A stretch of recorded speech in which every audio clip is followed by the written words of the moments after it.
action here on Fantastic League of Wrestling. Mark Roberts alongside Tyler Shade as we get a look at Island Fury Taino, who seems to already be a little bit softened up here, Tyler. And on the other side of the ring, ADN Aaron Daniel Norman. Taino's softened up because he did say hippo from that chair shot earlier. And I know I announced it as a singles match, but when ADN and the dummies are around, it's never really one-on-one. He does have quite a few dummies with him, I've noticed that. It appears that they have ADN's face like on a stick.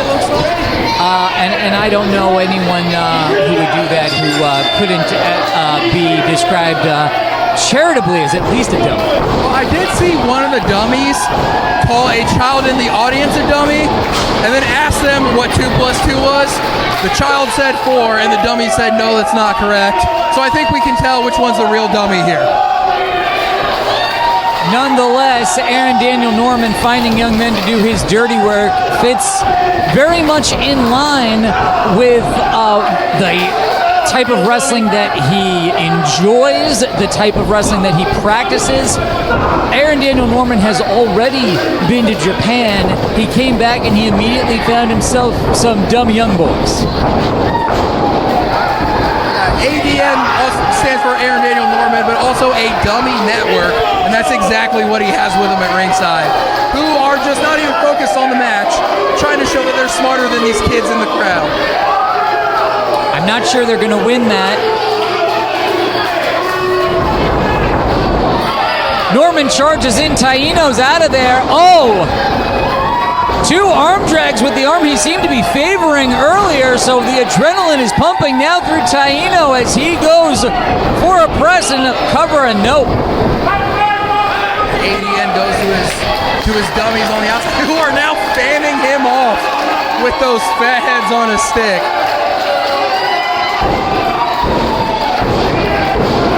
I imagine they cook him a lot of soup and maybe wash his back in the shower. I'm not sure. That's speculation on my part.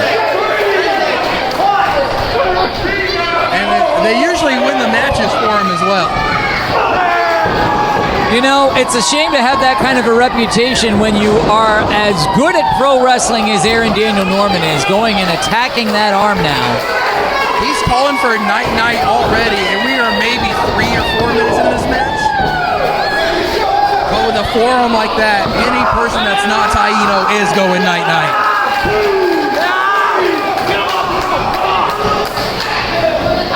Cheer for me! Aaron Daniel Norman, one of many stars of Fantastic League of Wrestling who have traveled abroad to Japan, Mexico, Vietnam. Well. He traveled to Vietnam as a result of the connections of Fantastic League of Wrestling. So if you promote wrestling shows anywhere in the world and want to bring it to a charity event, a fair, an amusement park, if you want to work with us as an international promotion, the door is always open here at Fantastic League of Wrestling.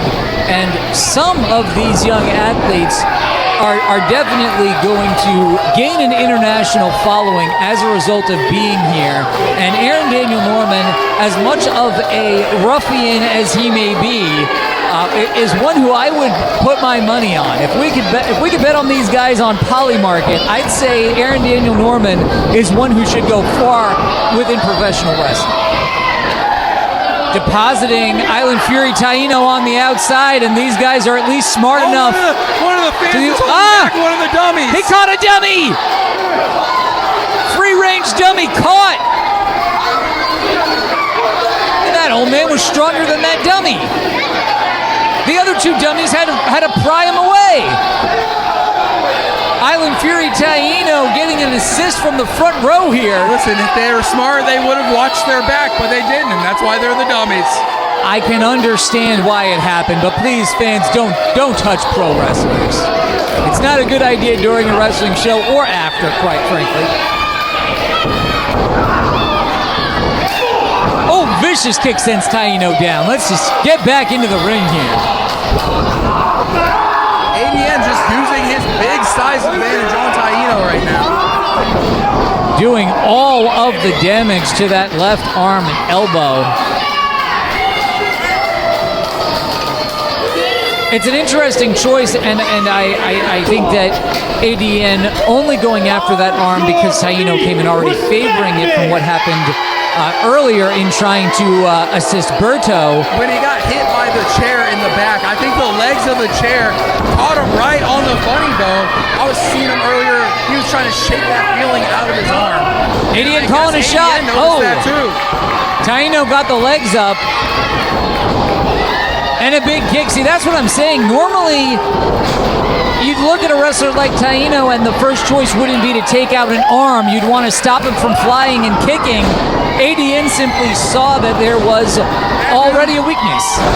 Bad news for ADN that Taino has 2 arms and fresh legs. So taking out that one arm, he's still got other weapons that he can use. Norman's face crashing into the mat hard, and Taino going for a quick cover there. Good for a count of 2. That was about 2.997. I don't know if that could have been any closer to 3. Well, I mean, I guess there was .008 and 9. But that's math that we're not going to make the dummies do. Listen, I'm not a math magician. I can count to 3, but that's about it. Whole numbers only over here.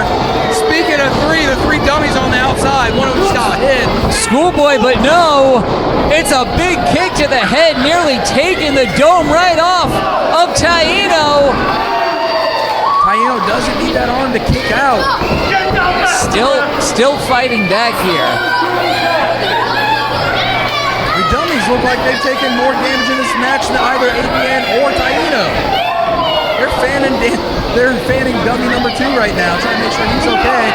And Taino's going for a ride from ADN. Schoolboy now by Taino, can't keep the big man down. Got a stick and move. Look at that sunset flip, gets the big man all the way over. Chop in the arm. Tried to block the chop, it looks like it. Did not work out for him. Yeah, it's so hard for the muscle memory to change when you're used to using your left arm. Getting slammed down on it hard there with the left arm in a hammerlock, and that's enough to end this one in favor of ADN.